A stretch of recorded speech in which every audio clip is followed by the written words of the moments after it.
Dr. Stephanie Alice Baker, an associate professor in sociology at City St. George's University of London, said cleaning was a role that women had typically occupied. She said creating social media content based upon cleaning therefore offered a sense of control. They can monetize something they traditionally have completed as unpaid.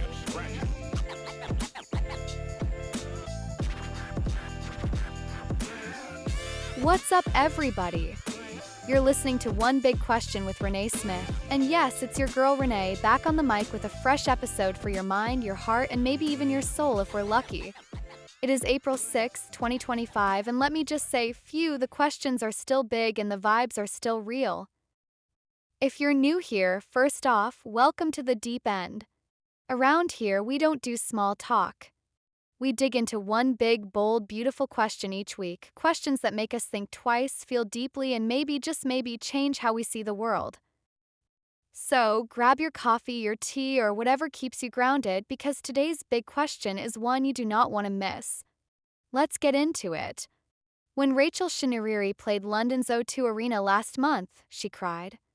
The new wave indie songwriter was there as the support act for Sabrina Carpenter, just a week after her first Brit Awards, where she was nominated for Artist of the Year. 7 years after her debut single, those milestones felt like a validation. No wonder she shed a tear. A lot of it was stress relief, says the 26-year-old, but I also felt strangely at home. I was just like, wow, is this my life? Shinariri was booked for the tour after Carpenter fell in love with her song All I Ever Asked and started playing it as her walk-on music in the US. We speak on the 14th date as she prepares to play Asigo, Italy. By this point, she's having a blast, bounding across the catwalk every night and dropping to her knees between songs to talk to the audience at eye level. But she admits the first couple of shows were slightly rough. I filmed Graham Norton for the first time on Friday, then it was the Brit Awards on Saturday. The tour started in Dublin on Monday, and I had to film a music video on my day off. I was having a lot of first-time experiences and trying to figure out what I was comfortable with on the road, she says. I'd say from show 5, I was starting to enjoy myself. There were nerves they didn't show. The singer's infectious energy and naughty pop rock songs have been picking up new fans in every city. One reviewer called her set the perfect sweet treat before the main feast. The end of March, she surpassed 4 million monthly listeners on Spotify for the first time. Adele sent her a bouquet of roses. Rachel Shinariri is officially having a moment, but it hasn't come quickly. A former Brit School student, she released her first single, So My Darling, in 2018 and spent the next few years honing her sound. 2019 EP Mama's Boy was a mellow blend of soulful pop, while 2021's 4 Degree in Winter was full of atmospheric electronic soundscapes. Underneath it all, though, Shinariri was an indie kid. Raised in Croydon by strict Zimbabwean parents, she'd only been allowed to listen to Christian music at home. When they went out, the singer and her siblings would blast out hits by Coldplay, MIA, Lily Allen, and Daughter. Once she incorporated those sounds to her music, Shinariri's career took off. All I Ever Asked, a chirpy rock anthem that disguises a desperately sad story about being undervalued, won her support slots with Lewis Capaldi and Louis Tomlinson.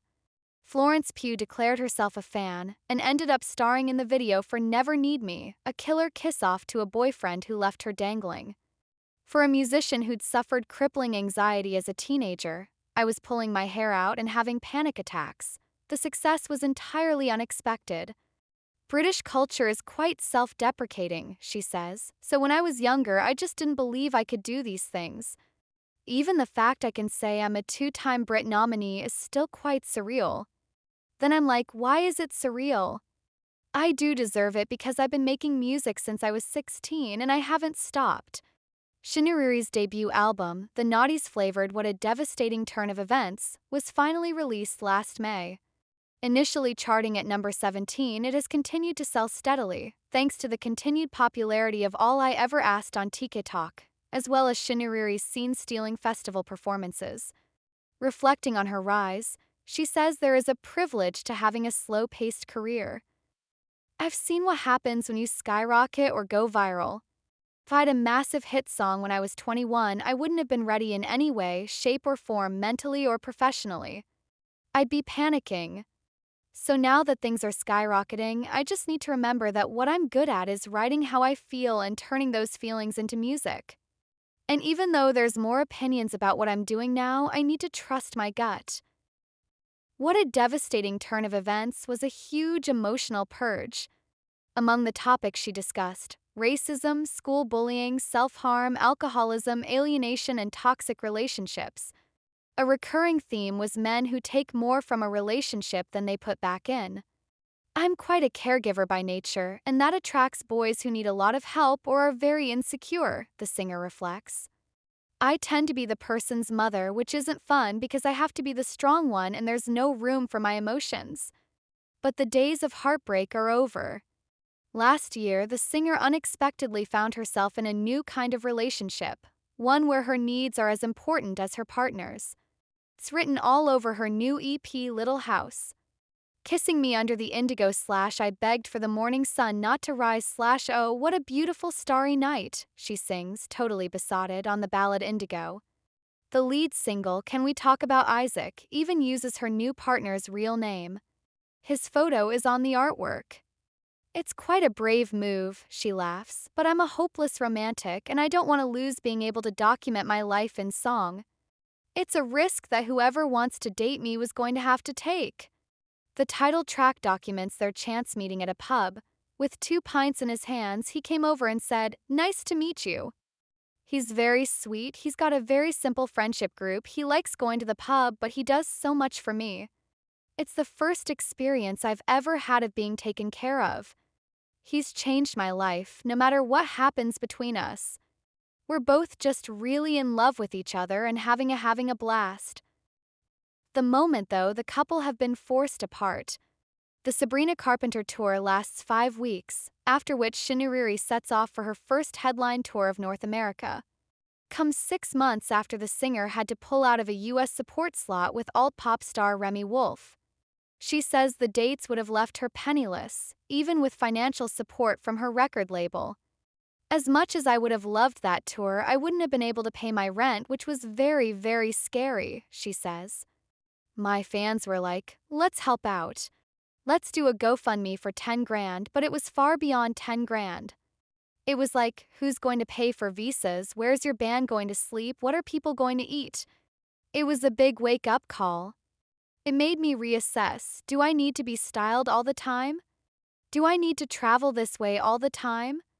So now, I'm able to go back now in full force and upgrade my venues and sell out almost the entire tour, which is mental. Cancellation taught her to slow down instead of grabbing every opportunity she's offered.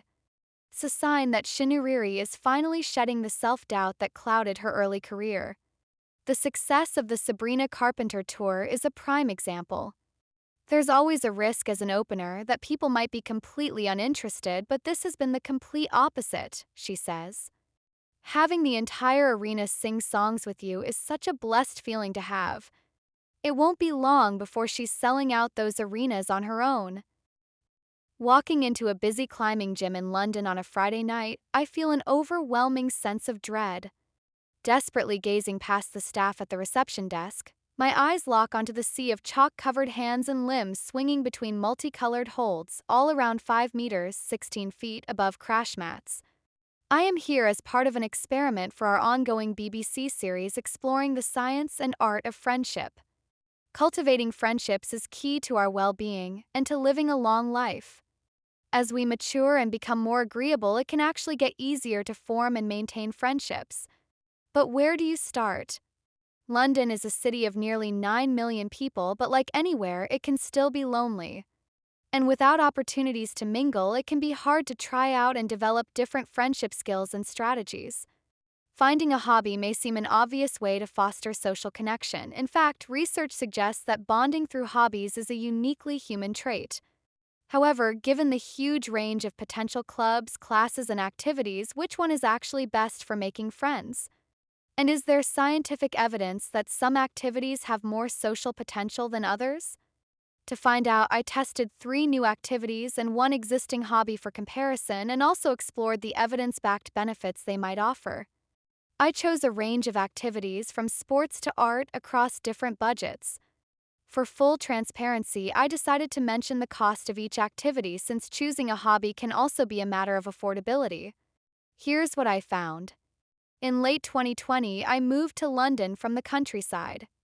Seeking to make friends in my local area as well as shape some kind of exercise routine, I decided to join a recreational netball league, which is perfect for those who may be more interested in the social aspect of a team sport as opposed to the competitiveness. I soon found a wonderful team and we have now played together for 4 years. Every Monday evening, rain or shine, we take to the court, but we also meet up outside of the sport, whether that's for a drink after a match or dinner on the weekend. If you are not naturally into ball games, this activity may not feel worth trying out, but research suggests that team sports can have huge benefits for people of all ages and all abilities. Inclusive sports can, for example, improve the well-being of children with disabilities by providing them with the opportunity to form friendships, express creativity, develop a self-identity, and foster a meaning and purpose in life. According to Aaron Davis, an expert on social connection and health at the University of Oxford in the UK, collaborative activities like team sports can not only make exercise feel easier, but can help us build social relationships. There's a couple of ways that could happen. The first is just doing stuff together. So, what psychologists call sharing intention, he says. This term refers to the phenomenon of connecting over or talking about a common goal or action.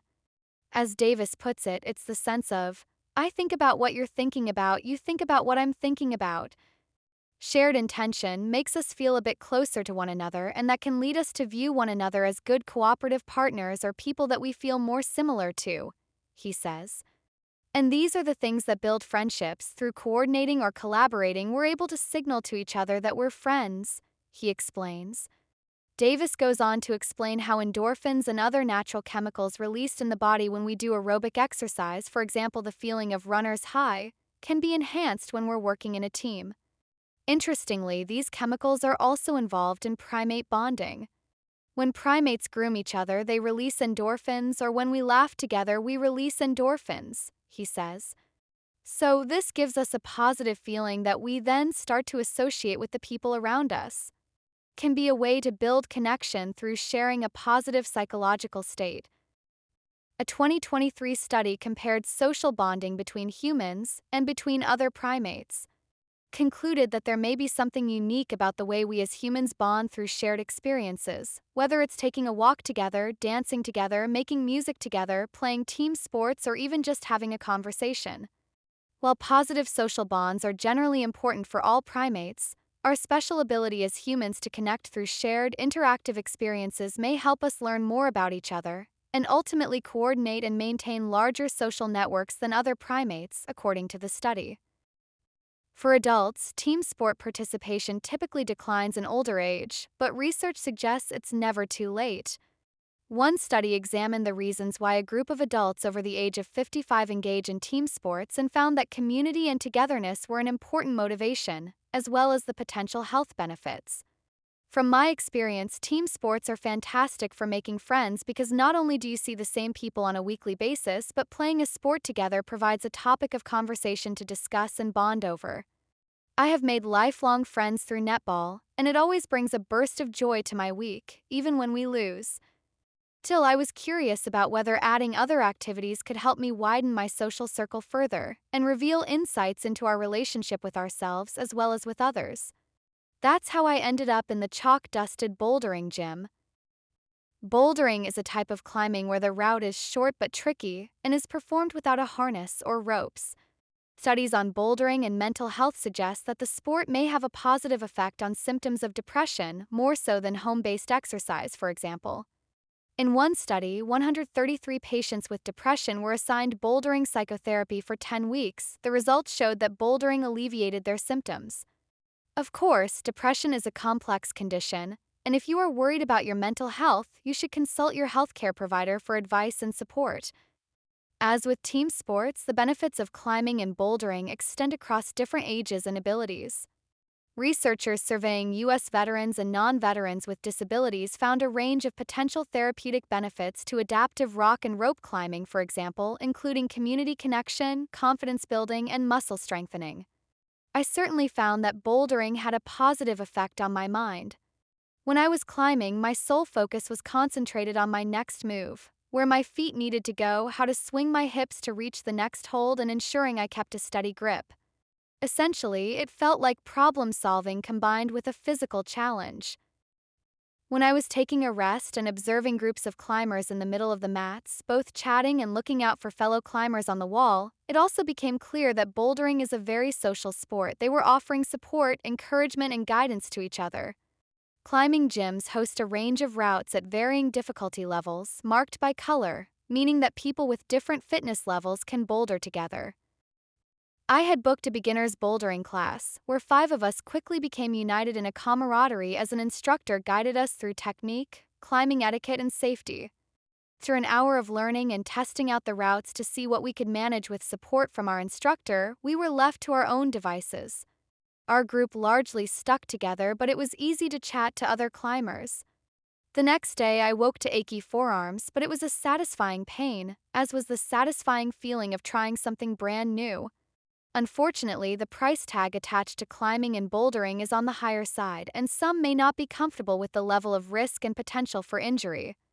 That's why I also tested two gentler and cheaper activities: a book club with a creative writing class and a life drawing class, which, while physically safe, felt daunting in a different way. More on this later. When you're looking for social connection, does it help to choose an activity that is openly designed to encourage bonding?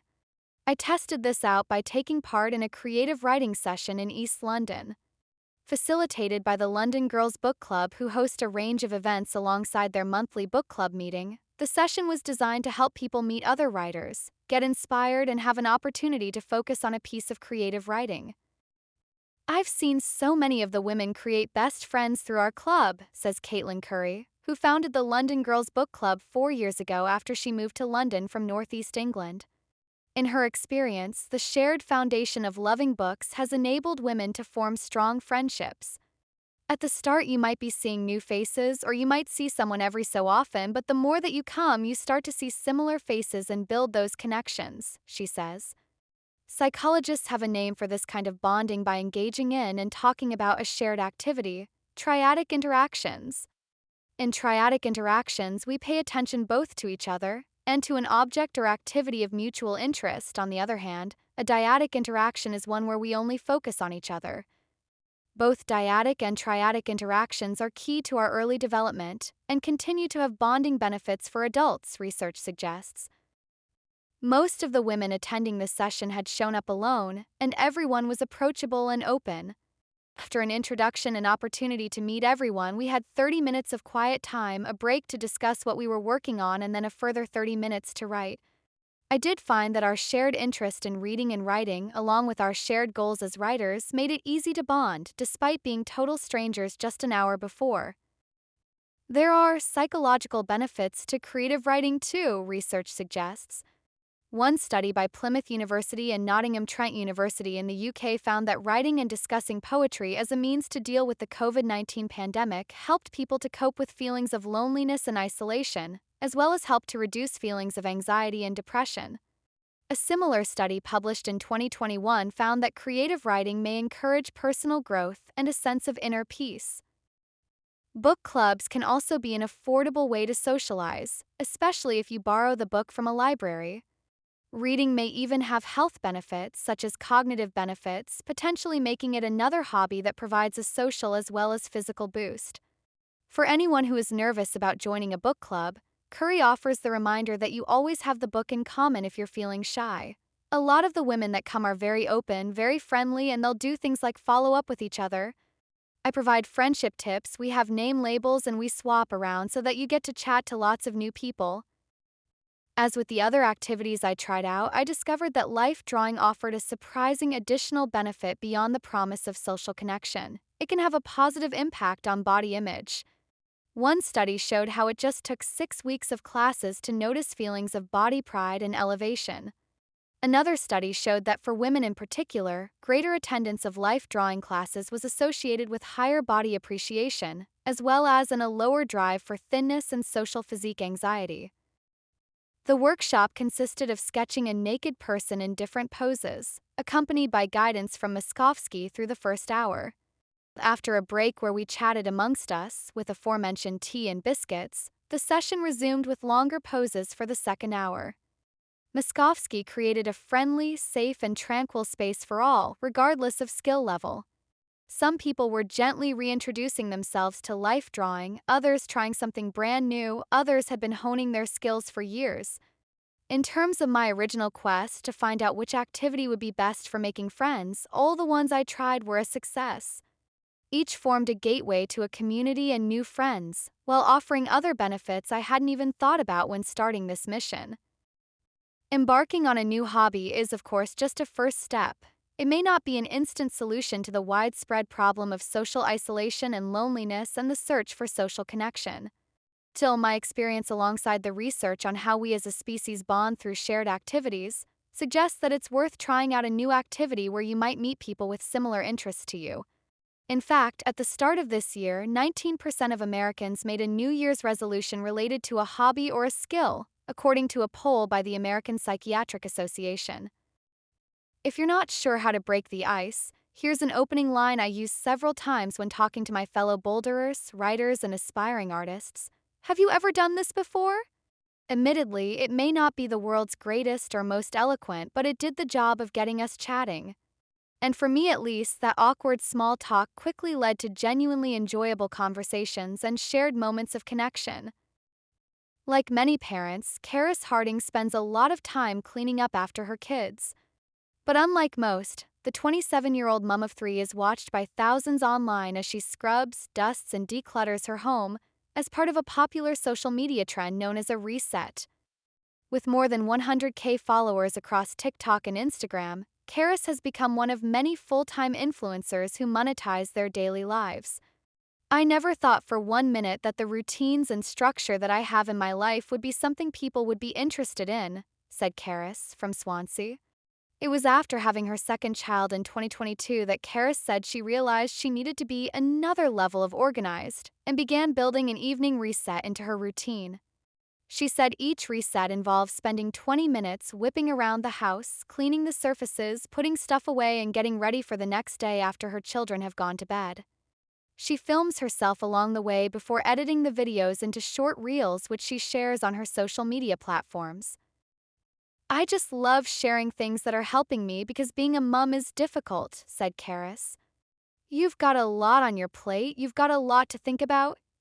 Karis said being relatable was important to her, adding that her intention was never to make others feel like less of a person. I never wanted to come across that I want to keep my house clean for any other reason than it makes my life easier, she said. Yes, take inspiration. Yes, use it to motivate you. But please don't look at my content and think less of yourself, because if that's happening, then I would suggest you turn away. Fellow influencer Emily Jones from Amon Ford said she tried to be 100% transparent when sharing time-saving cleaning tips with her more than 13K Instagram followers. It tends to be this daily thing of resetting the house and cleaning and tidying, said the 32-year-old mom of two. I try and do stuff where if I've got half an hour or I've got an hour where the baby's napping, I'm like, right, I'm just going to do half an hour because to me that's what keeps it real and that's what's realistic. You can't clean all day. It's just impossible. I'm a mom. I'm trying to work at the same time. I've got 2 young kids. I've got all the things everybody else has going on in their lives. There are more than 11M posts on Instagram under the hashtag cleaning and more than 2.6M for hashtag reset. With almost 2M followers across Instagram, TikTok, Facebook, and YouTube, 30-year-old Rude from Hertfordshire is one of the most high-profile cleaning influencers in the UK. Rue shares videos of what she calls 1-hour speed cleans, where she sets herself a 60-minute timer and attempts to get as much cleaning done as possible. Genuinely, to my core, I would rather be spending the least amount of time cleaning possible, and I feel like people do also feel that way as well, said Rue. Rue said the majority of cleaning social media content was created by women, but that a growing number of male influencers were getting involved too. I don't think it's mega empowering that I am doing all of this cleaning, she said. But it just so happens that the split in my household means that I do a little bit more of the cleaning because I'm not out at a 9 to 5 job all day. If we're going to be talking about gender, it shouldn't just be women who are doing it. And there's so many male creators now that I watch. In fact, if I see a male and they're like reset with me, I'm locked in. I love the fact that it is still predominantly female, but a lot of men are getting into it now as well. Dr. Stephanie Alice Baker, an associate professor in sociology at City St. George's University of London, said cleaning was a role that women had typically occupied. She said creating social media content based upon cleaning therefore offered a sense of control. They can monetize something they'd traditionally have completed as unpaid labor. Dr. Baker said that while lifestyle content was increasing in popularity, audience interest was not new. This type of content existed before social media, it's just that social media makes it a lot more accessible, she said. The mediums and the audiences have changed, but the concerns around self-improvement have existed over generations. Dr. Carrie Bradshaw, a psychologist at Swansea University, said there was a risk that people could be easily tricked by snappy 60-second cleaning videos that in reality take hours of physical work. I think we're also easily tricked into thinking that we should be more like the people that we watch, she added. But Dr. Bradshaw said she understood the appeal of watching cleaning content. With the cleaning, you're effectively sort of fixing something that needs fixing, and it's happening very, very quickly. It's quite soothing to the brain. That's a wrap on today's episode of One Big Question with Renee Smith. You already know, we asked the question, we peeled back the layers, and we got just a little closer to the heart of it all. Whether you're still chewing on it or you've had that aha moment, I'm just glad we did it together. Today's conversation sparked something in you, good, uncomfortable, inspiring, or all of the above. Do me a favor and share it with someone. 'Cause trust me, the best questions are the ones that echo long after the mic cuts off. I've been your host, Renee Smith, and I'll catch you next time where we'll unpack another big question. Same place, same vibe, just a new perspective. Until then, stay curious, stay grounded, and don't be afraid to ask the big stuff. Peace and much love.